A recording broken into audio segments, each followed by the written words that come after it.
เบิ่งเนี่ยพี่น้องว่ามันฮ้อนธรรมดาเลยค่ะพี่น้องแห้ง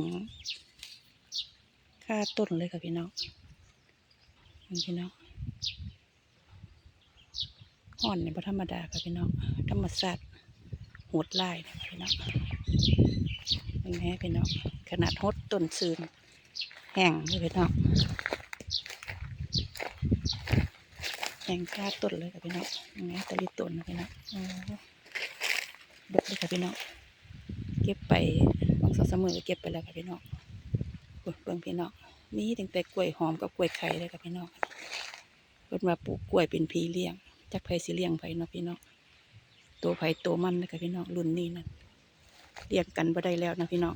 โอ้ยบ่ค่อยได้ขึ้นมาหดน้ำเพิ่นเนาะค่ะพี่น้อง